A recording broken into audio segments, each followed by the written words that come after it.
Alright, I'm just gonna try and get some basic things out of the way with programming here, and then I guess we can start to kind of specify and focus on things. So this is Codeblocks. This is an editor, so you can make code and then convert that into a program that could be executed on your Windows machine. So Codeblocks here is free. I got introduced to this when I bought a book. It's a big, juicy, big book with 1,000 pages in it. On the back page, there was like a 5-inch floppy with this installation on it of Codeblocks.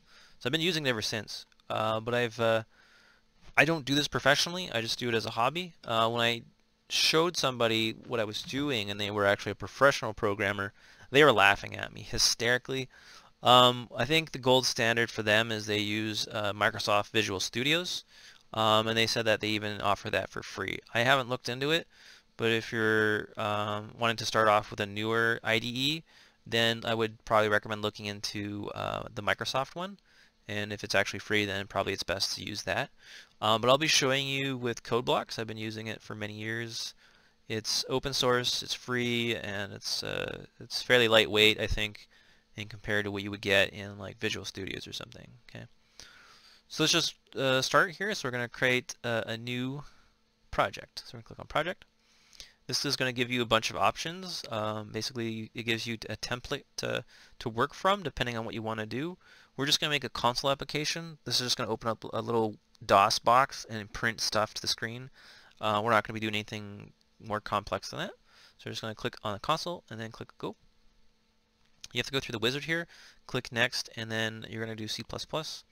And you can type in the project name.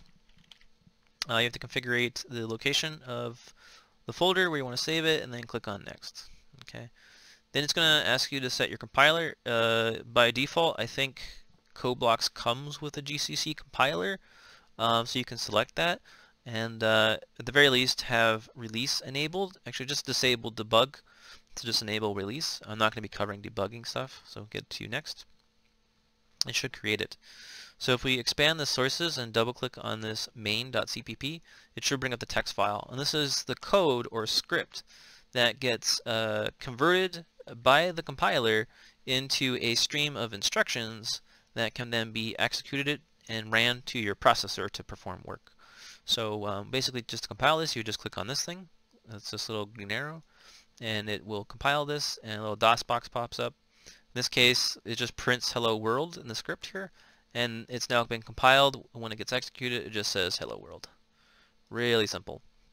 Okay, so if you have any problems compiling that, that probably means you don't have the compiler installed. So you need to go and download a compiler, and then once you're done that, you're going to go to the settings and compiler. And then in this list, figure out which compiler that you had. Okay, and in my case, I usually download the minimal or the min.gw installation of the GCC compiler. So that's under my GCC compiler here. And to configure that, you just go to toolchain and just click auto detect. In this case, it's found my installation that I made to my C drive. If that doesn't come up for you automatically, just install min.gw somewhere. Go to the directory and set it through here. Find it and then click OK, and it should set the directory for you. These should be already set for you, so you shouldn't have to do anything here. Then the compiler should work. And to test it, you just click OK, and then you just try to compile it again and see if it works for you. It should be okay, because I think Codeblocks comes with GCC, but I'm thinking one time my distribution didn't have it when I was installing it on my laptop, so just be careful. Okay, so let's talk about the code here. I'm just going to break down and just talk about what this very simple code does. And these concepts will carry over to any programming language, and then we'll work on some more complex concepts in another video. Okay, so we're just going to step through this one and talk about how this works, or the anatomy of this script here. So yeah, basically this text that we're writing, it's all in English, and it has to be structured so that the compiler knows how to convert it into into information your machine can understand, basically machine language. So we use a particular style or formatting to when we're writing, and this is what they call syntax. To make the syntax more simple to work with and identify, they color everything with different colors so that you have an easier time understanding the different parts and anatomy of the language. They call this also a language, or the syntax a language, because of how strict the rules are. I got hiccups, excuse me. Okay, so we'll just step through. Okay, so this first line here is, it says include. What this is saying is it wants to include code from another file. So if I go to this file here, you can see that it's just another file on your system somewhere that just has additional code written in it. So this is declaring basically things that we can send to the console for us. I think. Or maybe not. This is console stuff. C in, C out, that kind of stuff. Okay, I'm going to close that. So we need this if you want to print anything to the console, such as hello world. Alright, so that's just importing previous code that somebody else has written. So when you get into programming, you can actually find other people's code that they've already written, and you can just include it, and then you can have access to their code, which we call libraries. So this is also what you can say is importing a library. Other programming languages call these different things. Python calls them modules, for example. But basically you're just importing code from another file. Okay.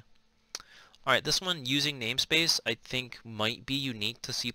I have not seen it anywhere else, except for C++, but like, I'm not a professional programmer. I just do this as a hobby, leisurely, so I haven't used that many programming languages, but of the ones that I have tried, I've only seen namespace in C++. So namespace is just a way to encapsulate or to divide up names or variables. So we'll call them variables. So a variable is going back into mathematics a little bit.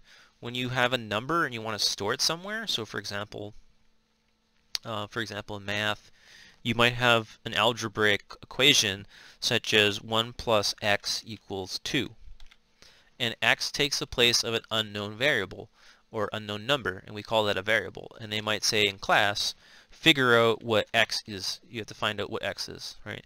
And so this is very easy. You just flip the number and you subtract the two numbers and you find out that x is 1. So this is just a variable. It comes back to math, but this concept of a variable is really important for programming. So basically the variable is just a name, and you can store any information to that name. So we can store a number to it, we can store my actual name to it. You can, this is my name so wrong there. But you can store any information to it, which is very important when you're dealing with programming. It's basically just managing variables, I think, is what programming is. Well, for me anyway. So yeah, anyway, namespaces just help you divide that up more evenly. I'll demonstrate the namespaces a little bit later after we talk about the functions. Okay, so now this thing here, this whole thing, we can actually shrink the tree here. You can see that this is just one thing in nature. So this is a function. Again, they have different names in different languages. Some call them definitions, declarations, but we're going to just call it a function. So this is a function. So I'm going to talk about the anatomy of this function here. So we have int, which is the return type. So what type of information is going to return? This is important for C++ because it needs to know what amount of memory you need to reserve to store the return value. Okay, but it's important to know that your function needs to return this value at the end of it. Okay, and then you have your function name. So you can call this whatever you want to call it. Function name, fun name. And then after that, you include any inputs. So in between these two brackets are any kind of inputs that you want to put in there. Okay. If there's no inputs, then you just leave the two brackets there empty, and you have no inputs. Okay. And then here is these are what do we call these, curly brackets, and these are things that do work for you. Okay. And so you do whatever you want to do in here. You type in all the kind of stuff you want to do in between these two brackets. Okay, and if you want to update this value, which is the return value, then you use a special operator called return, and you can return a value. So you can do whatever you want to do inside of this function. This function is up to you. You can do whatever you want with it. But the important thing is you declare at the very beginning what this function is returning. So it's returning an integer, and at any point you can update that to wherever you want it to. So it's really basic system, I guess. I mean, it's a very useful system, which you'll find in all programming languages. They have the same thing. You have a function, it will do work, and it will return a value. All right. So two basic parts. Okay, and we'll focus on this one called main. So when we're talking about Windows applications, Windows, the operating system, will execute code that is called an exe. So it's a self-executing application. Now when it's passed into Windows, which is your operating system, it will look for a block of instructions in the binary, which is the executable, called main, and then it will execute that into your CPU. So anything else that's outside of the main does not get executed. It basically just, you can use other functions inside of main, but anything declared out of it, it will not be executed directly. They'll be there in memory as an instruction, but you can't execute them. You have to execute them in main.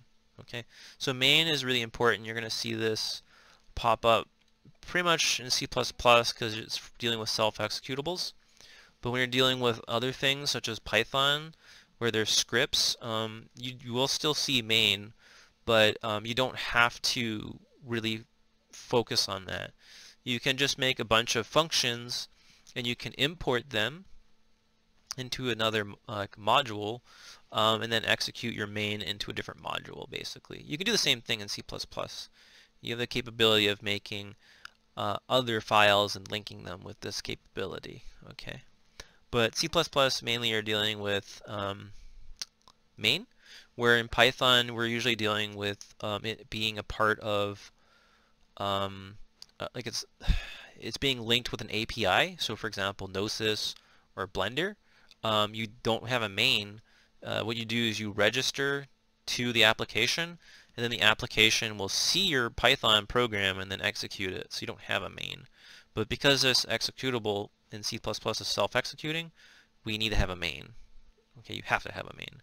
But you can make other functions outside of the main, and you can feed them inside. So a function, basically, you can also summarize it as basically a variable that encapsulates work for you, which is great. So now if you wanted to execute a function, we'll create a new function. This one I'll call void. I'll call this one say hello. Parameters, there's going to be no inputs, and then we'll do an output. And so for our output here, we will just do cout, and we'll do hi, how are you? And then we will end the line. Okay, and then we can run this. So I just got to copy this, and I can put it in a main. I can get rid of this, and there's no inputs, so we have to have the brackets here regardless, but there's no inputs. Okay, and then we'll talk about the semicolon in a second here. Okay, and then we can run the function. We have to compile it first, and then it will run it. And here we go. Hi, how are you? So you can call a function within another function. So for example, this main function was called by the compiler, by your operating system, and it executed the function that I called inside of it, and then this is what we had here that we've written, and it then does this work inside of it. Okay. Now let's talk a little bit about the coloring. So we have some coloring here. The blue is representing basically keywords. These are words that you cannot use as a function name or a variable name. Okay. They're reserved by the language, by C++, and they do special things for you. Okay. So for example, int is a special type, return is doing special work to return the value to your function return value, things like that. Okay. The green is actually I'm not sure the name for this, but basically they're this is a part of the standard library. So this is a library that we imported that is a part of the standard, which means it's included for you, but it's left out so that the code is more smaller and optimal. Once you start including more libraries or more files, your code is going to get larger. So you typically only import what you need. So we imported this because we're using it for printing. So if I delete this and I try to run this again, this no longer works. So these green operators don't exist anymore. Okay, so just undo this. So now this thing here, use namespace. What this is saying is that you know, we're using these functions from the standard library, because you might want to make your own library that has the same name, right? And you don't want that to conflict, so you'll have one that comes from the standard and then one that comes from your own. So that's important. We'll talk about namespaces. Well, we can do them now. Let's do them now. So let's create a namespace. We'll just call this namespace space 1, and then we'll just copy this and we'll put it inside of here. Okay, and so now this, and I'll try to tab this out so it looks a little bit better. So we have this is encapsulating our function, and we can copy this again. I have the same one, but then I have a different namespace, and I can say something different. Oh noes. Alright, and so now if we run this function now, it should cause an error because it's not in the, it's in a namespace now. It's not accessible. So if we run this, we get an error by the compiler. Down here it says say hello was not declared, because it's not. It's encapsulated now. So we have to expressively declare where it came from. So space 1. Okay, we put those colons there, and then now we have our function here from this namespace. And so now when I run it, it pulls it from that encapsulation and says, hi, how are you? Now if I use the other namespace, I have the exact same function called say hello, but it prints out something differently. So now when I run it, it says, oh noes. Okay, so that's namespaces. So when we're talking about the standard library that C++ provides to you, it's in a namespace called std. And I've seen a lot of people laugh, oh, it's sexually transmitted disease. It's just so funny, but it's just standard. It's the standard namespace. It's not that funny. So that means that these green things, these are a part of the standard. And if I delete this namespace here, oh wait, undo that. We're gonna move this out, and I want to put that over here. Okay. So now we're making a request to a function called cout, and if we delete the standard namespace and we try to run this now, cout does not exist. Even though we included the script from here, it's in a namespace, and we have to explicitly define that. Okay, so we'd have to say std here and here on these green words here, and we can run that again, and then it will work again. Okay, so as a convenience, there's this operator called using namespace, std for standard, which then you don't have to declare that all the time, because you're just saying, you know, you don't care about variable pollution. Variable pollution is basically when you're talking about code that gets into the millions of lines of, lines of code, and you're going to get probably some variable names where their names start to overlap. So the namespace is a mechanism to help divide up the variables into encapsulations, which is, I think, pretty interesting. But you don't see it on every programming language. So maybe this is one of the reasons why C++ is popular. I don't know. But I do like namespaces. But they can also make the program a little bit confusing, because you have something with the same name being called, and it's just from a different namespace, so it's a little bit confusing. So standard names, using namespace standard, just tells the compiler that you don't care about namespaces, and you just want to use whatever from the library. You don't want to care about if it's in the namespace or not. Okay, so that's all that does. But that's specific, very specific to C++, I think. I don't know. Okay, so yeah, so that's our main function. This is a function. We didn't talk about inputs, but or outputs or types. So we're going to be talking about that next. Okay, this is just to kind of cover the basic anatomy of a program. I'm not going to cover about syntax that much.